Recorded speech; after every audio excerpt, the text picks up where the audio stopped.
கோடநாடு கொலை கொள்ளை வழக்கில் சசிகலா, இபிஎஸ் ஆகியோரை எதிர்த்தரப்பு சாட்சியாக ஏன் விசாரிக்க கூடாது என சென்னை உயர்நீதிமன்றம் கேள்வி எழுப்பியிருக்கிறது. விவரங்களோடு செய்தியாளர் சுப்பையா இணைந்திருக்கிறார்.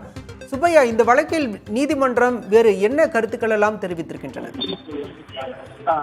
இந்த வழக்கை பொறுத்தவரை முன்னாள் முதலமைச்சர் எடப்பாடி பழனிசாமி, சசிகலா ஆகியோரை எதிர்த்தரப்பு சாட்சியாக விசாரிக்க அனுமதி கோரி தொடரப்பட்ட வழக்கில் தான் நீதிமன்றம் இந்த கருத்தை தெரிவித்துள்ளது. அதாவது மறைந்த முதல்வர் ஜெயலலிதாவுக்கு சொந்தமான கொடநாடு எஸ்டேட் 2017ஆம் ஆண்டு ஏப்ரல் மாதம் ஓம் பகதூர் என்ற பாதுகாவலர் படுகொலை செய்யப்பட்டார். மேலும் ஆவணங்களும் கொள்ளையடிக்கப்பட்டன. இது தொடர்பாக வழக்கும் பதிவு செய்யப்பட்டது. இது தொடர்பான வழக்கு நீலகிரி அமர்வு நீதிமன்றத்தில் நடைபெற்று வருகிறது. இந்த வழக்கில் முன்னாள் முதலமைச்சர் எடப்பாடி பழனிசாமி, சசிகலா ஆகியோரை விசாரிக்க வேண்டும் என கோரி இந்த வழக்கில் குற்றம் சாட்டப்பட்டுள்ள திபு, சசிதன், சந்தோஷாமி ஆகியோர் நீலகிரி நீதிமன்றத்தில் மனு தாக்கல் செய்திருந்தார்கள். இந்த மனு விசாரித்த நீதிமன்றம் மேலாளர் நடராஜனை மட்டும் விசாரிக்க அனுமதி அளித்ததுடன் சசிகலா மற்றும் எடப்பாடி பழனிசாமி ஆகியோரை விசாரிக்க அனுமதி வழங்கவில்லை. இந்த உத்தரவை ரத்து செய்ய கோரி சென்னை உயர்நீதிமன்றத்தில் மறு சீராய்வு மனு தாக்கல் செய்தனர்.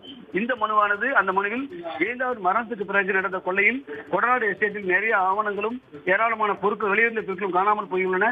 இந்த விவரங்கள் எல்லாம் சசிகலா இளவரசிக்கு மட்டும்தான் தெரியும் என்றும் இதில் புலன் விசாரணை வெளிப்படையாக நடைபெற வேண்டும் என்றால் அப்போதைய முதலமைச்சராக எடப்பாடி பழனிசாமி இருந்தால் வெளிப்படையான விசாரணை நடைபெற வேண்டும் தெரிவித்திருந்தார்.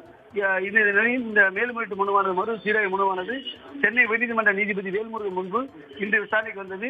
அப்போது மனுதாரர் சார்பில் கொடநாடு கொலை வழக்கை பொறுத்தவரை சசிகலாவுக்கு தொடர்பு இருப்பது என்பது அனைவருக்கும் தெரியும் என்றும், ஆனால் எடப்பாடி பழனிசாமி அப்போது முதலமைச்சராக இருந்ததால் குற்றம் சாட்டப்பட்டிருந்த முறையில் நீதிமன்றத்தை அவருக்கு சம்மன் அனுப்பாமல் அவர் நீதிமன்றத்துக்கு வருமாறு அழைக்க முடியாது என்றும் தெரிவித்திருந்தார்.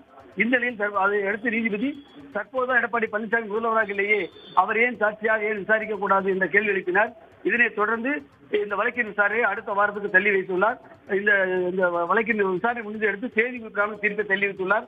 ஒருவேளை இந்த வழக்கில் நீதிபதி சசிகலா மற்றும் எடப்பாடி பழனிசாமி ஆகியோர் எதிர்த்தரப்பு சாட்சியாக விசாரிப்பதற்கு அனுமதிக்கலாமா வேண்டாமா என்பது குறித்த முடிவை நீதிபதி வேல்முருகன் விரைவில் அறிவிப்பார் என்று எதிர்பார்க்கப்படுகிறது. விரிவான விவரங்களுக்கு நன்றி சுப்பையா.